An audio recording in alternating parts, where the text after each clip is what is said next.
Assalamualaikum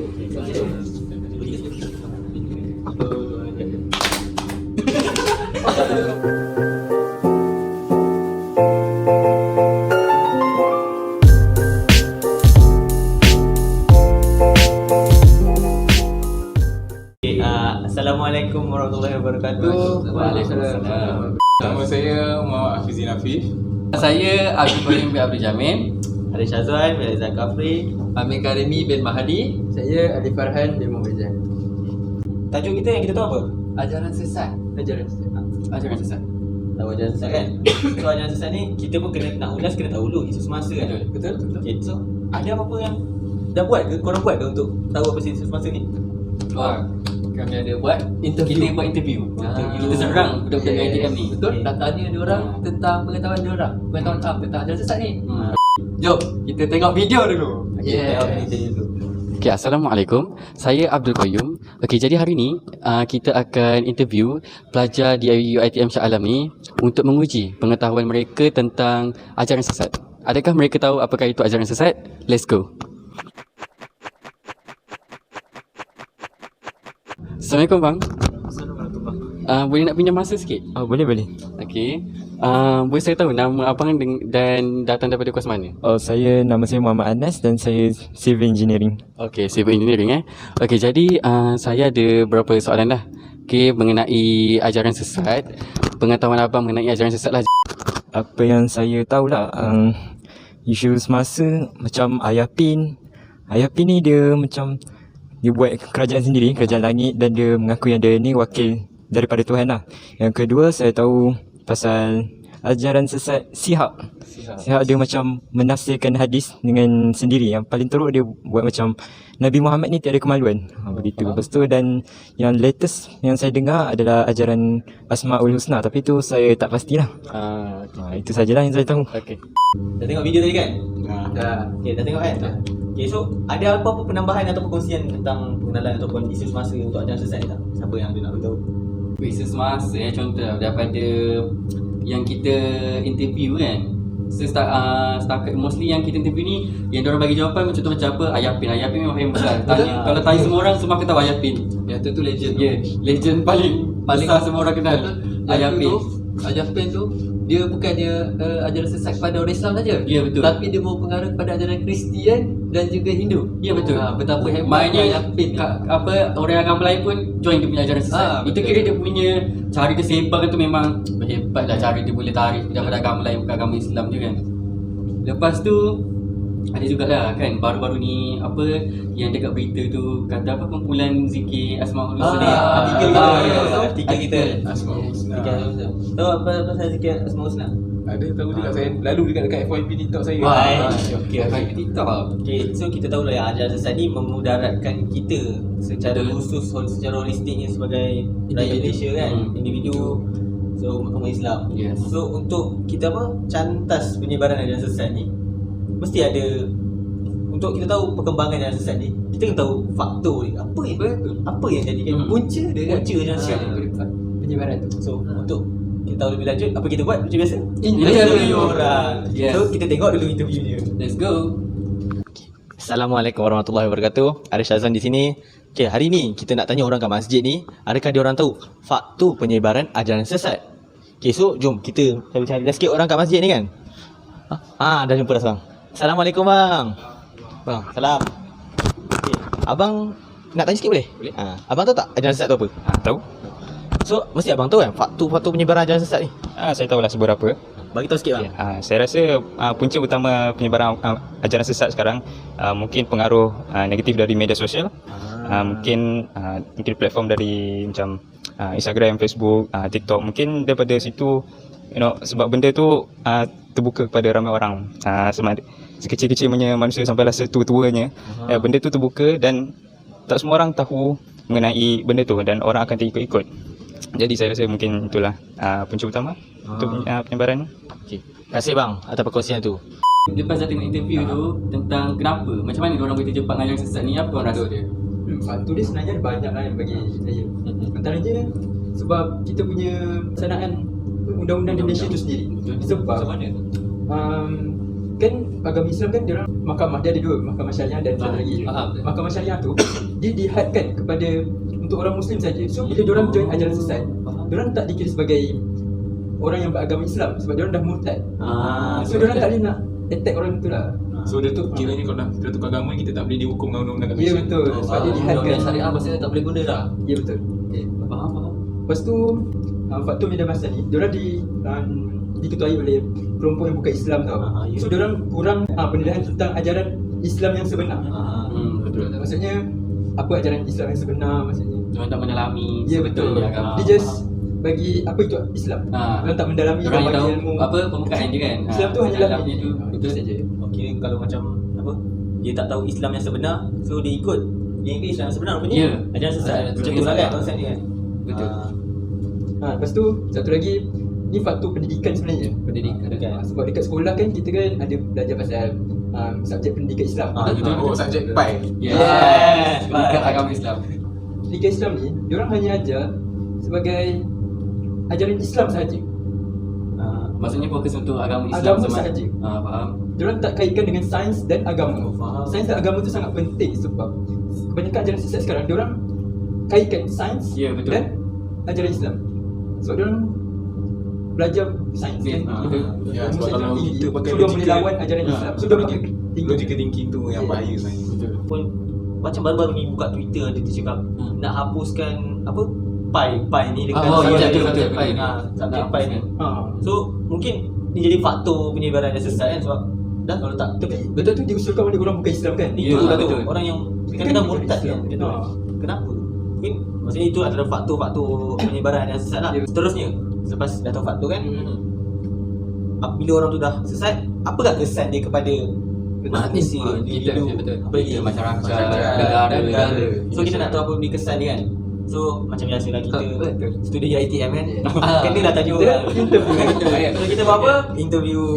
Ya, Assalamualaikum warahmatullahi wabarakatuh. Bersama saya Amir Karimi. Jadi hari ini saya akan interview pelajar UTM dan bertanya mengenai kesan ajaran sesat. Okey. Jadi mangsa kita hari ini adalah abang kat depan tu. Okey, jom kita try tanya. Bang. Assalamualaikum bang. Waalaikumsalam. Bang. Ya. Boleh tak abang luangkan sedikit masa bersama saya? Boleh. Okey. Saya nak bertanya mengenai ajaran sesat. Abang tahu kan ajaran sesat kan? Okey, jadi saya nak tanya, apakah kesan ajaran sesat?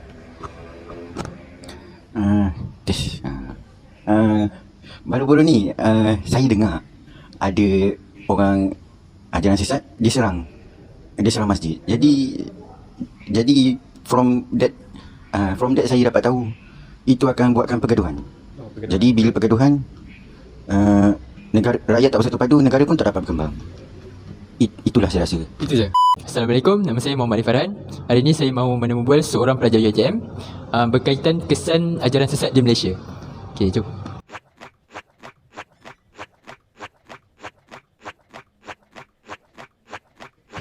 Okey. Dekat sini siapa yang volunteer untuk ditemu bual? Saya. Ni. Okey. Saya nak tanya. Ya, betul. Tahu tak kesan ajaran sesat di Malaysia? Oh, kesan ajaran sesat. Okey, untuk yang pertama, kesan dia ada terhadap pada individu, masyarakat ataupun negara. Untuk pada individu, dia lebih pada akan menyebabkan seseorang itu dia punya pegangan ataupun akidah akan mudah terpesong. Untuk masyarakat, dia akan menyebabkan seperti institusi kekeluargaan akan menjadi runtuh sebab dengan pegangan agama yang sesat dan terpesong. Dan yang ketiga, dia boleh menyebabkan kepada negara akan menjadi lebih mundur sebab setiap individu, seperti itu masyarakat, negara akan tidak menjadi proaktif dan terpesong dengan perkara-perkara yang tidak betul. Dah tengok interview tadi kan? Ya. So daripada situ yang apa yang mereka cakap kan, kesan-kesan penyebaran sesat, contohnya adalah umat Islam ni terdedah pada perkara kufur, syirik, murtad. Sebab yalah bila dah terjebak dengan ajaran sesat ni kan, dah ustaz menduakan Akan terpesong. Kita punya pegangan akan terpesong. akidah terpesong. Akidah Tu terpesong. menduakan Allah lagi. Betul. Dah tu syirik pula. Syirik lagi. Banyak. Tu kan merosakkan insan. Ya, Dia punya betul. benda. Tu kesan tu penyebaran ajaran sesat. Betul. Okay, so lepas dah orang tu sendiri dah apa orang kata terpesong, akidah dah lari apa semua kan, Lepas tu dia sebarkan pada dalam masyarakat. dalam masyarakat pula yang rosak. dah Ya. balik rumah, keluarga pula yang kena. So apa yang jadi? Institusi kekerajaan runtuh. Ya, jawapan basic. Macam mana contoh kalau dalam satu keluarga tu tak ada kefahaman, Betul. dia boleh membolak-balikkan isu. Jadi orang kata tiada kesefahaman. Kesepahaman antara keluarga tu betul. So apa yang selalu jadi? Pergaduhan. Untuk pukul, Perceraian. cerai. Betul, setuju. Highlight. So ini antara kesan-kesan macam besar jugalah sebenarnya. Betul. Kepada individu dan juga masyarakat sebab dia ajaran sesat ni secara menyeluruhnya bagi efek kepada kita punya akidah, kepercayaan dan pegangan agama ke atas agama. So bila semua ni terganggu, kita tak ada matlamat dan kita hanya terdedah pada perkara negatif.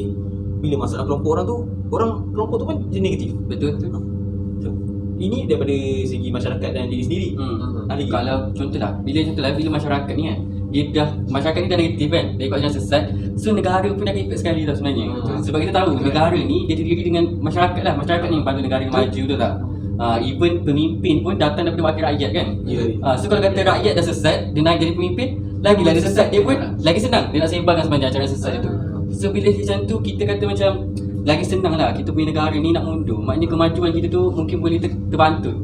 Sebab kalau ajaran sesat ni sebenarnya. Sebab bila kita ajaran sesat, kadang-kadang ada benda yang salah tu Dibetulkan, betul. Dikatakan dia betul. Tapi Ya. sebenarnya dari segi undang-undang kita pun salah. Betul. Lagi-lagi macam Malaysia kan, negara yang majoriti Islam kan. So kalau benda isu macam ni macam tak diambil berat, memang boleh kata daripada Malaysia ni dan negara Islam boleh merosakkan lah status tu sebenarnya. Setuju. Macam orang kata negara tu membangun dengan rakyatnya. Ya betul. Apabila rakyat ni sudah mundur ataupun tersungkur di satu tahap, So negara siapa yang nak bawa kemajuan kepada negara tu kan? Ya betul. So negara tu sama ada akan sekadar tetap kita kan nak berdiri sama, duduk sama, rendah, berdiri sama tinggi kan. Lain kan? So kalau kita hanya kekal di satu fasa, kita akan menjadi mundur lah, ketinggalan. So rakyat ni pun penting lah dalam. Betul. So Sangat kesan kepada besar, negara pun besar juga. Ya betul. Siapa lagi? Ada macam awak tahu? Saya boleh kaitkan satu isu tau. Okey. Dia cakap benda ni boleh membawa kepada pertumpahan darah dalam kalangan masyarakat. Macam sebab kita tahu majoriti kita memang almost orang kita boleh kata Islam lah. So bila banyak datang ni agama ni, ajaran tu, so dia akan berlaku ketidaksefahaman antara masyarakat tu sendiri. So let's say lah macam kita ada isu tau dalam beberapa tahun yang lepas pasal kes yang nak roboh kuil tu. Situ kita boleh nampak lah itu kira bukan ajaran sesat, kira ajaran kita tahu macam Hindu, Buddha, Islam memang ada dalam Malaysia. Tapi benda tu pun boleh bertumpah darah sebab antara kesalahfahaman antara Agama. pihak tu sendirilah. Agama ni kan sensitif kan. Betul. So Malaysia ni memang agak sensitif dengan agama Kita bangsa. berbilang kaum dan berbilang agama kan. Jadi kalau ada ajaran sesat ni maknanya lagi senang lah nak berlaku ketidaksefahaman tu sebenarnya. Pergaduhan. Ya betul. Pertumpahan darah. Macam ada kes apa, ada orang bunuh imam tu sebab dia mengaku dia Imam Mahdi. Ya. Itu rasa dia imam tu lagi bawah dari dia. Rasa dia dah Imam Mahdi, saya Mahdi je. Okay. So lepas kita tahu pasal kesan apa penyebaran ajaran sesat ni, macam mana kita nak counter kesan ni, atasi. nak atasi, iaitu cara mengatasi penyebaran ajaran sesat. So macam biasalah. Apa kita tunggu lagi? Apa kita lagi? Let's go. Kita tengoklah interview ni. Okay, Assalamualaikum. Hari ni saya nak interview student daripada UiTM Shah Alam dekat Fakulti Juruterang Awam. So, jom kita cari mana student betul hari ni. Bang, boleh interview sikit bang? Ya, boleh. Kenapa ni? Okay bang, sebelum tu bang, nama abang siapa? Nama saya Azim. Oh, Azim. Okay bang, abang familiar tak bang dengan topik kira hangat jugalah pasal ajaran sesat? Ajaran sesat Oh, kalau bagi saya memang familiar sangat lah. Sebab memang dalam Malaysia ni ajaran sesat ni kira banyak, still ada dekat ajaran sesat ni. Okay bang, sebab abang kata abang familiar, abang rasa apa antara ajaran yang abang sesat kat dalam Malaysia ni bang? Ajaran sesat dalam Malaysia ni antaranya ialah yang kita tahu ajaran Syiah, fahaman Syiah ni dia agak macam mana kita panggil, ajaran agama Islam yang sesat lah kita panggil. Lepas tu kita juga ada ajaran Ayah Pin yang orang selalu buat komedi, tapi mungkin sebenarnya ada ajaran tu. Bagi saya tu je lah kot yang saya tahu. Kiranya maksud abang ajaran yang lari daripada orang kata daripada ajaran yang Islam yang Okay bang, last question bang sebelum saya pergi interview orang lain. Saya nak tanya abang, macam mana kita nak mengatasi ajaran sesat ni daripada tersebar lebih luas? Nak atasi ajaran sesat So bagi saya, first kali kalau kita dapat tahu dekat mana atau siapa yang mengamalkan ajaran sesat ni, kita boleh report kepada pihak berkuasa lah. Sebab kita tahu Malaysia merupakan satu negara yang ada undang-undang. So ada fatwa yang telah dikeluarkan untuk kita report ataupun kita report lah senang cerita dekat pihak berkuasa, supaya pihak berkuasa dapat bagi tindakan kepada orang yang mengamalkan ajaran sesat. Kiranya pihak yang bertanggungjawab yang akan ambil tindakan lah bang. Betul. Saya rasa itu jawapan yang benar bang. So terima kasih bang sudi luangkan masa bang. Sama-sama. Okay bang, jumpa lagi bang. Okey. Kita dah tengok interview tadi kan. So apa korang rasa tentang pendapat, and ada korang ada idea lain tak tentang macam mana kita nak atasi ajaran sesat ni? Mostly apa yang pendapat yang idea yang dia orang cadangkan tu sebenarnya baik kan. Sebenarnya logik juga kan. Jadi sebenarnya ada banyak lagi cara yang lain. Okay. So siapa-siapa ada idea? Antaranya yang boleh kita gunakan untuk cara mengatasi adalah kita tapis media massa tu sendiri. Sebab kan kita kan sekarang guna phone kan. So banyak media massa. Betul. Kita terima. So kita kena ada satu sistem ataupun kelompok orang yang bertanggungjawab untuk menapis semua media yang contohnya daripada barat lah, yang menghina Islam, yang menyebarkan ajaran sesat tu sendiri. So benda tu sangat penting lah bagi saya. Masa awal tu media massa tu ada daripada segi bahan bacaan buku ke, daripada segi laman sosial ke macam mana? Termasuk semua tu lah. Termasuk lah. Apps yang orang guna sekarang, TikTok. Penting sangat sebab Sekarang ni memang semua orang boleh kat dengan telefon. Memang boleh kata 24 jam. Semua benda je. Semua macam ni. kalau bahan bacaan tu kurang tau sebab kita kena balik. Betul. So phone tu sangat bahaya. Tapi media ni penting kan, sebab sekarang kan daripada sekecil-kecil orang tu sehingga sedewasa, setua-tua manusia Betul. 5 tahun pun melekat ada. dengan media masa ni memang dah Betul. ditunaskan dah dalam hati tu. So bila kita dah tapis, censored, betul, sedikit demi sedikit kita dapat menghalang daripada orang. Dia akan berkurang. Baru daripada mereka yang ajaran sesat ni menyebarkan dia punya propaganda apa semua kan. Betul.